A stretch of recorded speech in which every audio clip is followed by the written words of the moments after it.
Assalamualaikum warahmatullahi wabarakatuh. Perkenalkan kami dari kelompok 5, mata kuliah akuntansi syariah, kelas A, dengan dosen pengampu Ibu Indri. Di sini kami akan menjelaskan akuntansi WAD PSAK 411.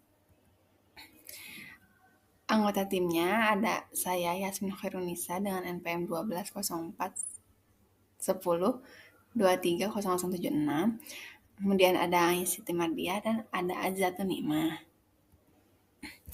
Sebelumnya, kita kenalan dulu sama akuntansi WAD. Secara etimologis, akuntansi WAD ini berarti hada, yaitu ancaman, dan tahawafa artinya menakut-nakuti. Kalau menurut PSAK 411, WAD ini adalah janji dari seseorang atau satu pihak ke pihak lain untuk melaksanakan sesuatu di masa yang akan datang. Tentu saja janjinya tidak menyalahi syariah. Kemudian ada cakupan dari WAD sendiri, yaitu perbuatan baik dan buruk. Meskipun biasanya janji digunakan untuk perbuatan yang baik.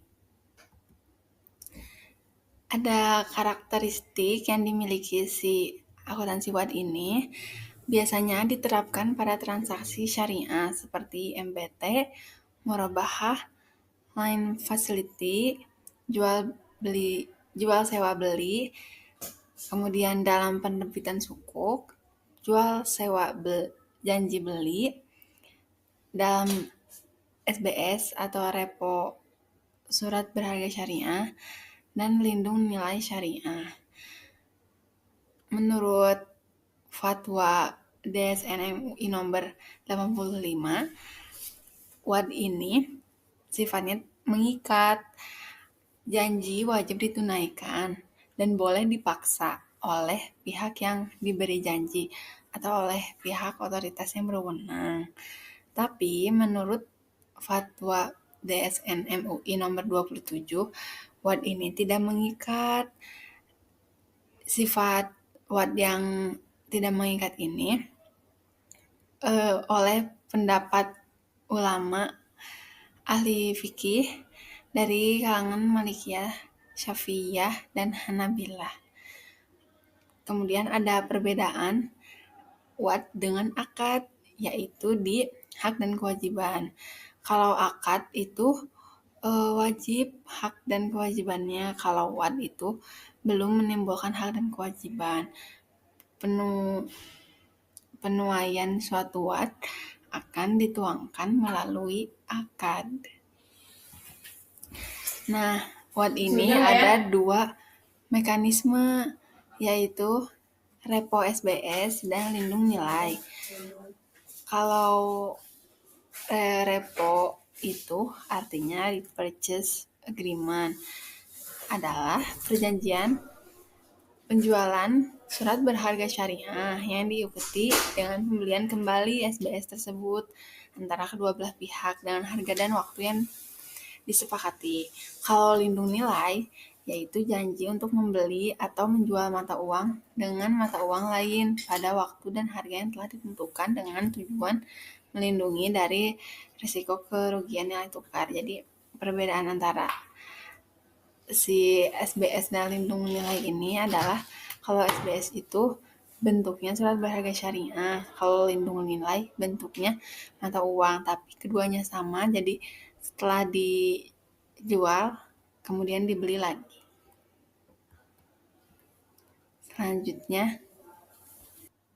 Selanjutnya, saya Azizatun Nikmah dengan NPM 120410230075 akan menjelaskan tentang pelakuan akuntansi untuk akad tuaet. Yang pertama ada dengan mekanisme repo surat berharga syariah, dan yang kedua ada dengan mekanisme lindung nilai. Yaitu yang pertama ada transaksi untuk repo SBSS pada penghasilan komprehensif lain. Jadi penghasilan komprehensif lain ini yang dihitung selain nilai laba rugi dan juga pendapatan, beban dan pendapatan.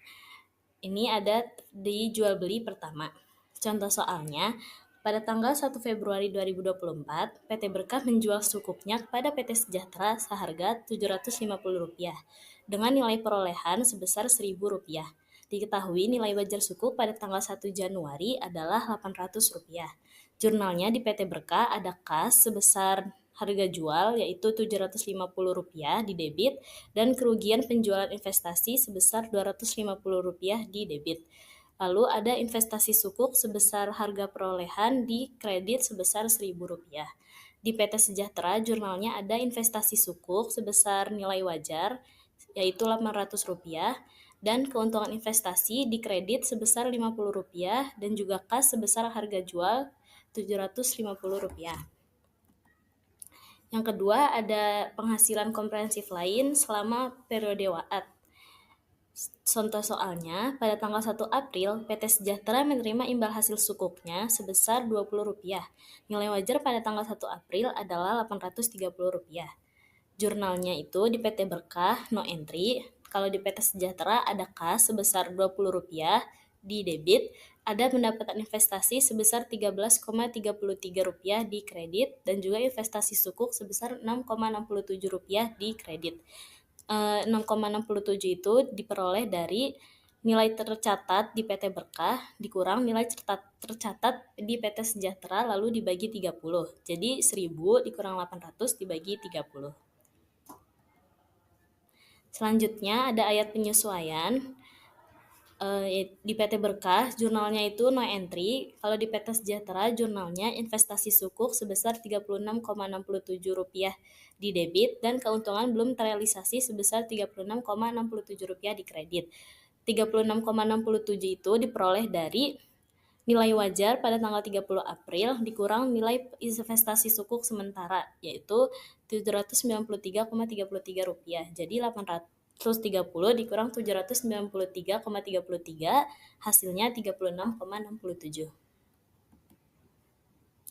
Lalu ada repo SBSS untuk penghasilan komprehensif lain pada jual beli kedua. Contoh soalnya, pada tanggal 14 Mei, PT Berkah membeli kembali sukuk tersebut dari PT Sejahtera dengan harga kesepakatan yaitu Rp930. Nilai wajar sukuk pada tanggal 14 Mei adalah sebesar Rp850. Jurnalnya di PT Berkah ada investasi sukuk sebesar nilai wajar yaitu Rp850 di debit, lalu ada kerugian investasi sebesar Rp80 di debit. Kenapa kerugian? Karena nilai wajarnya lebih kecil daripada harga kesepakatan.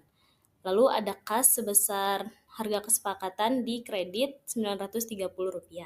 Di PT Sejahtera jurnalnya ada kas sebesar Rp930 di debit, lalu keuntungan penjualan investasi Rp100 dan investasi sukuk Rp830 di kredit. Lalu ada keuntungan belum terrealisasi sebesar Rp36,67 dan keuntungan penjualan sukuk sebesar Rp36,67 di kredit. Lalu ada nilai wajar yang dihitung melalui laba rugi pada jual beli pertama. Contoh soalnya, pada tanggal 1 Februari 2024, PT Berkah menjual sukuknya kepada PT Sejahtera dengan nilai wajar Rp900 dan nilai perolehan Rp1.200.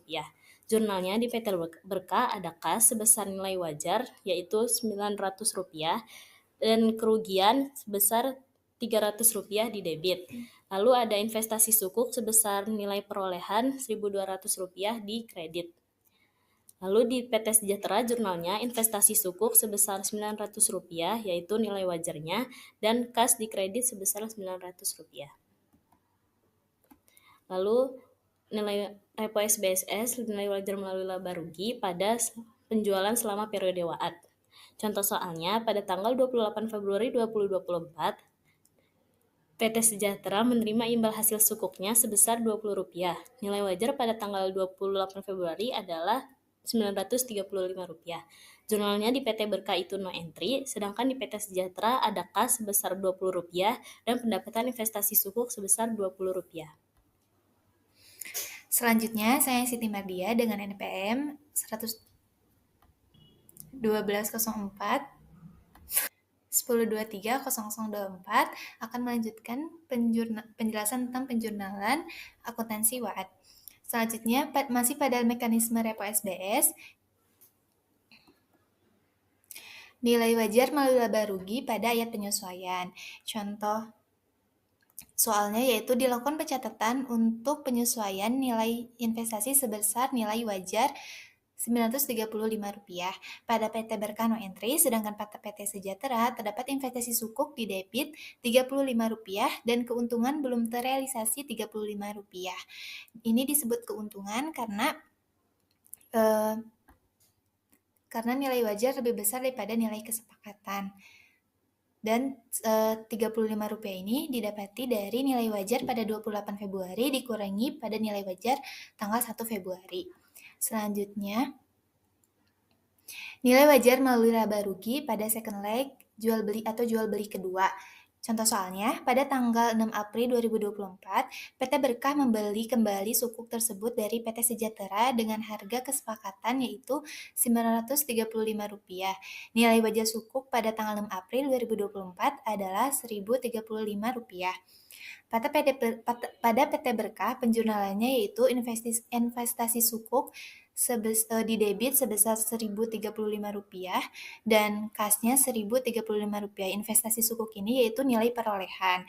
Dan di PT Sejahtera, kasnya di debit Rp1.035 dan keuntungannya 100. Keuntungan ini karena nilai wajarnya lebih besar daripada nilai perolehan. Dan investasi sukuknya Rp935 di kredit.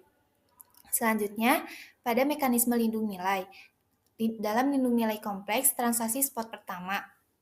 Contoh soalnya, pada tanggal 9 Maret 2024, PT Berkah menjual $10.000 kepada Bank Sejahtera. Kurs spot pada tanggal tersebut adalah 15.000. Di PT Berkah, pencatatannya yaitu kas rupiah di debit 150 juta. 150 juta ini didapatkan dari $10 dikali 15.000. Dan kas falasnya 150 juta di kredit. Sedangkan pada PT Sejahtera, kas falas di debit sebesar 150 juta dan kas rupiah di kredit sebesar 150 juta. Selanjutnya, lindung nilai kompleks pada saat waad. Contoh soalnya, setelah menyepakati perjanjian transaksi spot untuk tanggal 2 April, Bank Sejahtera harus membuat penyesuaian transaksi falas menggunakan kurs spot pada akhir bulan Maret dengan nilai kurs 15.200. Pada PT Berkahnya No Entry dan pada PT Sejahteranya, kas falas 2 juta di debit dan keuntungannya 2 juta di kredit. 2 juta ini didapatkan dari 10.000 dolar dikali 15.200 dikurangi 10.000 dolar dikali 15.000 sama dengan 2 juta.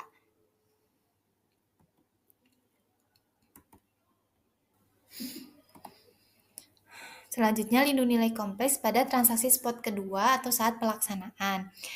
Contoh soalnya, sesuai kesepakatan, kedua pihak bertransaksi lagi pada tanggal 20 April 2024. Bank Sejahtera menyerahkan 10.000 dolar dan PT Berkah menyerahkan 250 juta.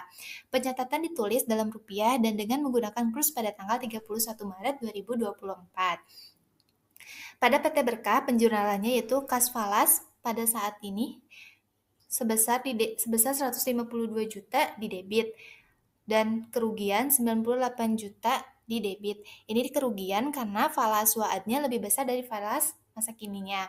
Dan kas rupiahnya atau falas waadnya 250 juta di kredit.